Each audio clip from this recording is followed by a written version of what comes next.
हरे कृष्ण, जय द्वारकाधीश। तो आज हम तीसरा और चौथा श्लोक सीखेंगे। बस तीसरा और चौथा श्लोक सीखने से पहले हम जो पहले दो श्लोक है उसको रिवाइज कर लेते हैं, उसका पुनरावर्तन कर लेते हैं। ओके। अर्जुन उवाच एवं सततयुक्ताये भक्तास्त्वां परिपासते यचाप्य अक्षरम् अव्यक्तं तेषां के योगवित्तमः मय्यावेश मनो ये मां नित्ययुक्ता उपासते श्रद्धया परयोपेता स्ते मे युक्ततमा मताः।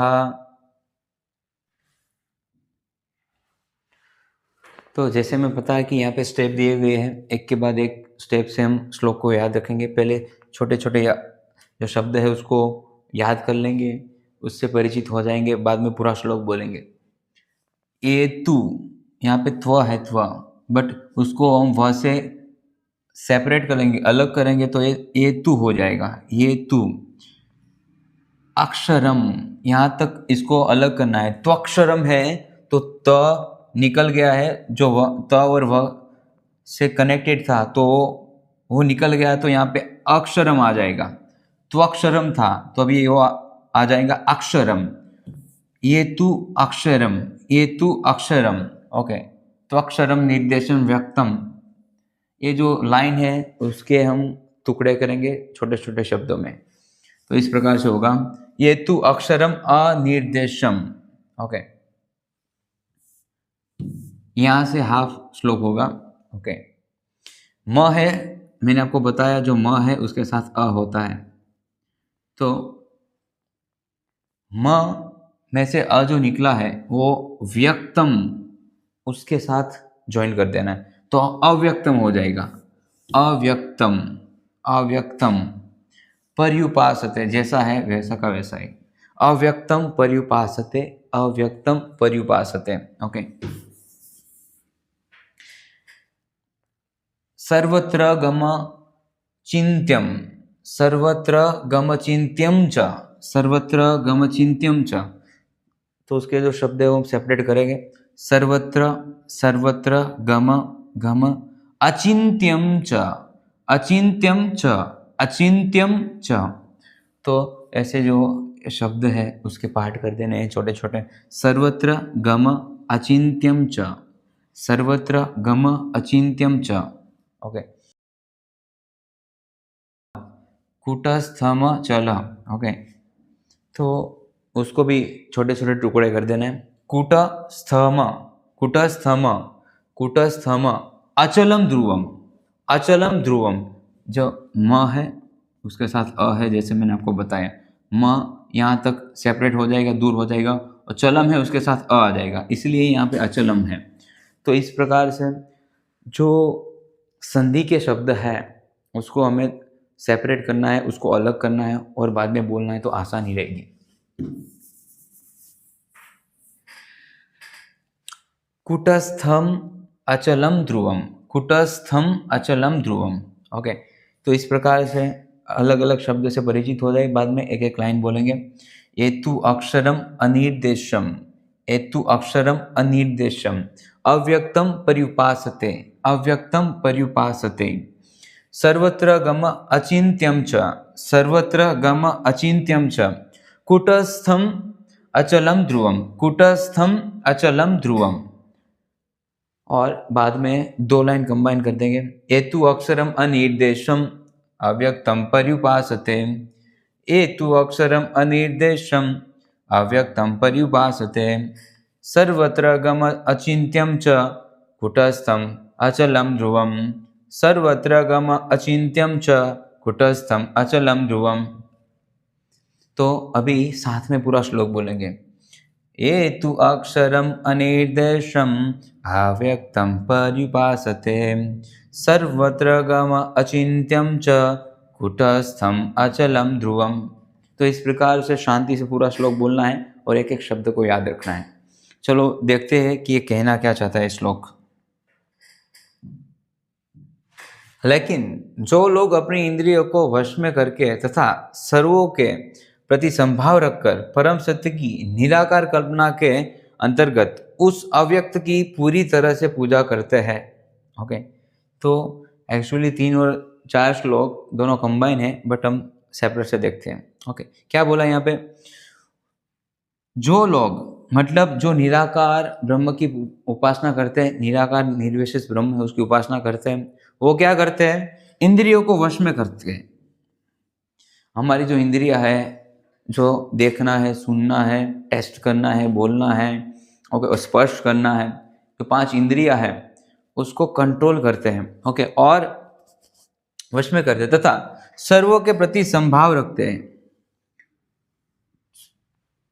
जो कोई भी है उसके प्रति संभाव रखते हैं। तो ये 2 क्वालिटी बताई भगवान ने, और आगे भी बताएंगे कि क्या क्वालिटी होगी वो निर्विशेष निराकार ब्रह्म की जो पूजा करने वाले हैं वो लोग, जिससे भगवान भी उससे प्राप्त हो सकते हैं। तो पहला तो बताया कि इंद्रियों को संयम करते हैं, उसको वश में करते हैं। दूसरा, संभाव रखते हैं, सभी के प्रति संभाव रखते हैं। परम सत्य की निराकार कल्पना के अंतर्गत उस अव्यक्त की पूरी तरह से पूजा करते हैं, पूरी तरह से पूजा करते हैं। जो निर्विशेष निराकार जो ब्रह्म है उसकी पूरी तरीके से पूजा करते हैं, उसमें लगे रहते हैं, और जो कि इंद्रियों को संयम किया है, और दूसरा कि संभाव रखते हैं, ऐसे लोग। तो ऐसे लोग क्या, तो आगे के श्लोक में बताएंगे वो।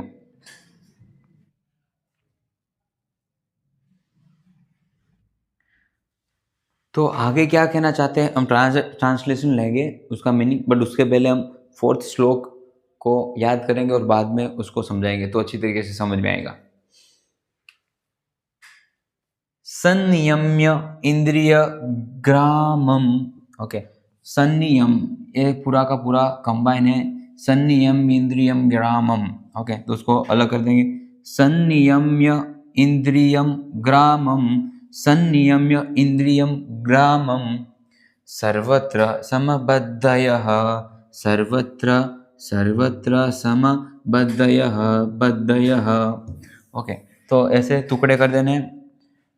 ते प्राप्नुवन्ति मामेव, ते प्राप्नुवन्ति मामेव, ते प्राप्नुवन्ति मामेव, ते प्राप्नुवन्ति मामेव, सर्वे भूत हिते रताः, सर्वे सर्वे भूत भूत हिते रताः, हिते रताः। ऐसे टुकड़े कर देने, बाद में लाइन बोलनी है पूरी। संनियम इंद्रियम ग्रामम, सर्वत्र समबद्धयः, ते प्राप्नुवन्ति मामेव, सर्वे भूत हिते रताः। तो इस प्रकार से आपको बारी बारी शब्द दोहराना है और याद करने का प्रयास करना है। तो यहाँ पे क्या कहना चाहते हैं भगवान? जो इंद्रियों की अनुभूति के पर है, सर्वव्यापी है, अकल्पनीय है, अपरिवर्तनीय है, अचल तथा ध्रुव है, वे समस्त लोगों के कल्याण में संलग्न रहकर अंततः मुझे प्राप्त करते हैं। ओके, जो लोग आगे बताया कि इंद्रियों को संयम करते हैं और जो निर्विशेष निराकार ब्रह्म है उसकी पूजा करते हैं, ओके, उसमें लगे रहते हैं, और जो निर्विशेष ब्रह्म जो भगवान का जो रूप है, ओके, वैसे निराकार मतलब भगवान का रूप नहीं होता है, बट ऐसा लोग मानते हैं कि वो एक प्रकाश है। तो भगवान श्री कृष्ण उसको बता देते कि उसकी लाक्षणिकता क्या है, ओके, उसकी खासियत क्या है, उसकी कैरेक्टरिस्टिक क्या है।